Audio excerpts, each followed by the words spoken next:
Friends, જય Shri Krishna. Welcome back to my YouTube channel Vraj Cook. તો friends, આજે આપણે શિયાળામાં એકદમ આપણા શરીરને હેલ્ધી એવું ખજૂરનું દૂધ બનાવશું, જે ફાટ્યા વગરનું. અને જે ઘણાને પ્રોબ્લેમ્સ થતો હોય કે ખજૂરનું દૂધ બને ને તો એ બનાવે ને તો ફાટી જાય, પણ એની ટિપ્સ પણ તમને આપું છું ફ્રેન્ડ્સ. અને એકદમ સરળ છે અને દરરોજ આ પીવું જોઈએ, બાળકો માટે, મોટા માટે, મહિલા માટે તો ખાસ કરીને આ એકદમ એક ગ્લાસ ખૂબ જ ગુણકારી છે. તો ચલો આજની રેસીપી સ્ટાર્ટ કરીએ ફ્રેન્ડ્સ. રેસીપી પસંદ આવે તો વિડીયોને લાઇક, શેર અને સબસ્ક્રાઇબ કરવાનું બિલકુલ ભૂલતા નહીં.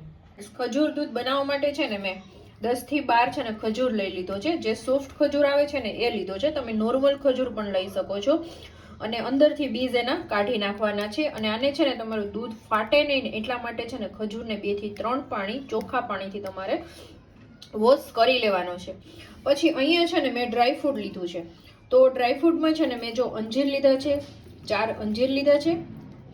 પછી મેં લીધા છે પિસ્તા લીધા છે, કાજુ લીધા છે અને બદામ લીધા છે. તમે આમાં કોઈ પણ જે પેલા સીડ્સ આવે છે, સનફ્લાવરની સીડ્સ તમારે એડ કરવા હોય તો એ પણ કરી શકો છો. તો હવે આપણે શું કરીશું, આને છે ને આપણે દૂધમાં પલાળવાના છે. આપણે છે ને 15 થી 20 મિનિટ માટે છે ને આને દૂધમાં આપણે પલાળી દેશું.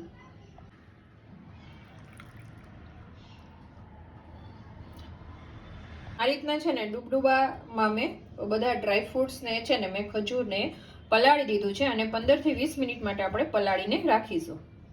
તો ફ્રેન્ડ્સ, આને છે ને મેં મારે વધારે ટાઈમ હતો ને એટલે છે ને મેં 25 થી 30 મિનિટ માટે રાખ્યા છે. ને તમારે ઓછો ટાઈમ હોય ને તો 15 થી 20 મિનિટ સુધી પણ તમે અગાઉ કીધું એમ રાખી શકો છો. હવે આપણે છે ને મિક્સી જારમાં એને બ્લેન્ડ કરી લેવાનું છે, એકદમ સ્મૂથ એને પીસી લેવાનું છે. તો ચલો હું પહેલા એને પીસી લઉં.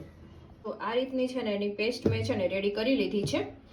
હવે આપણે લઈશું, એમાં આપણે થોડું અમથું નીચે ઘી એડ કરશું, અડધી ચમચી, કે જેથી આપણું દૂધ છે ને નીચે ચીપકે નહીં એટલા માટે. અને અહીંયા હું દૂધ એડ કરું છું, જે દૂધ છે 1/2 લીટર. અને પેલા છે ને એને ઉભરો આવવા દેવાનો છે, એટલે કે એને બોઇલ થવા દેવાનો છે એકદમ પ્રોપર રીતે. પછી આપણે જે પેસ્ટ છે ને એડ કરવાની છે. અને એવું નથી, તમે છે ને બાળકને આવી રીતે ગરમ દૂધમાં ન પીતું હોય તો તમે એને મિલ્ક શેક તરીકે પણ એને આપી શકો છો. અત્યારે તમને ખબર જ છે કે શિયાળામાં ખજૂર અને ડ્રાયફ્રૂટ આપણા શરીર માટે ખૂબ જ ઉપયોગી છે. જે સાંધાના દુખાવા, કમરના દુખાવા, શરીરમાં છે ને અશક્તિ જેવું લાગતું હોય છે, એના માટે ખૂબ જ આ ઉપયોગી છે. તો જો આપણું દૂધ છે એ પણ ગરમ થવા આવ્યું છે. તો ફ્રેન્ડ્સ, આપણું છે દૂધ છે એ ગરમ થઈ ગયું છે અને આ રીતના છે ને થીક પેસ્ટ હોય છે. હવે એમાં છે ને હું પેસ્ટ એડ કરી દઈશ. મેં છે ને થોડીક વધારે જ કરી છે, તમારે ઓછી લેવી હોય તો પણ તમે લઈ શકો છો, કે એકદમ સરસ રીતે ઘટ અને ક્રીમી થાય.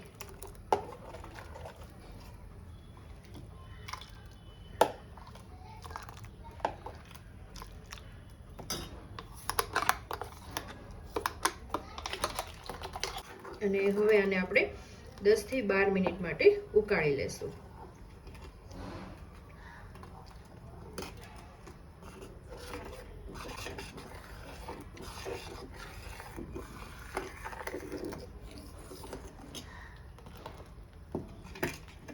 જુઓ ફ્રેન્ડ્સ, 10 જ મિનિટમાં આપણું દૂધ એકદમ સરસ રીતે ઘટ થઈ ગયું છે. અને જો કંઈ પણ એના જે અમુક જે બાઇટ્સ હોય છે ને એકદમ સરસ લાગે છે ફ્રેન્ડ્સ. અને તો તમારે બાઇટ્સ ગમતા હોય, બાળકો ન પીવે, તો આ ટાઈમે તમારે છે ને બંધ કરીને અને બ્લેન્ડર એક વખત મારી દેવાનું તો પણ ચાલે છે. પણ આમાં એકદમ સરસ રીતે છે ને તમે આ રીતના ચમચો ફેરવશો ને એટલે મેલ્ટ થઈ જશે. તમને જોઈ શકો છો કે કોઈ મારું મોટું બાઇટ્સ નથી રહ્યું. તો હવે આપણે ગેસ ઓફ કરીને થોડું આને રો ટેમ્પરેચર પર આપણે આવવા દઈશું. તો હું બીજા બાઉલમાં ટ્રાન્સફર કરી લઉં.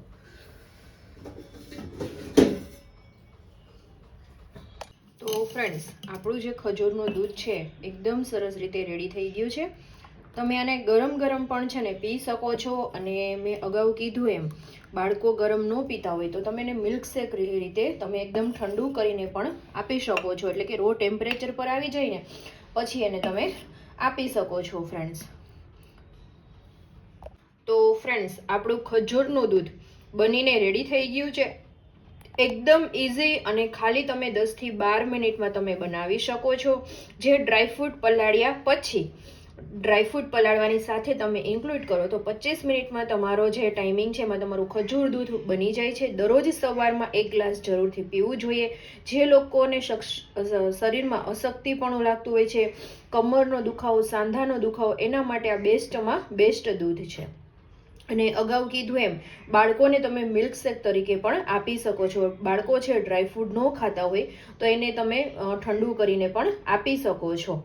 અને હા ફ્રેન્ડ્સ, આમાં ખજૂરની સ્વીટનેસ હોય છે. જો તમારે વધારે સ્વીટનેસ એડ કરવી હોય તો જે ખડી સાકર આવે છે એ તમે આમાં જ્યારે ગરમ થતું હોય ત્યારે તમારા ટેસ્ટ પ્રમાણે તમે ખડી સાકર પણ એડ કરી શકો છો.